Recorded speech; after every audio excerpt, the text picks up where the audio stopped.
आज बुधवार पूरा बोबालिया लंचटे अच्छी उषुना भात ता सहित पोटल आलूर भजा मीर माछर झोल बेसी बड़ माछ नुहे छोट माछ ता सहित सारू आलू पड़ी कंचा लंका टिके साइड्रे पूरा रगड़े दबा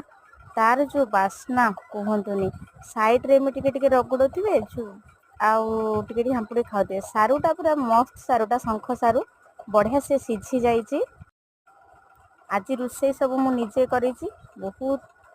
भल देखा खाई कौच आप केमी टेस्ट बहुत बढ़िया टेस्ट होती तरकारी झोलटा एक्चुअली बहुत भल लगुच पूरा पतला झोल होती सहित साइड टे पियाज कामुड़ी खाइबा बढ़िया लगुच। फास्ट बाइट तो मुझे खाईदेली वर्तमान जो बाइटा नेबी सारू सहित टे झोल मिक्स करी ऊपर टे माछ रखीदबा एमती खा बढ़िया लगे बेले बेले एमती खाइले बहुत भल लगी थाए। और साइड रे पियाज ताकू तो टिके टिके टिके टिके खिया चलती कंचा लंका बढ़िया आज लंच बहुत मस्त अच्छे। आपण मान आज कौन बुधवार लंच होती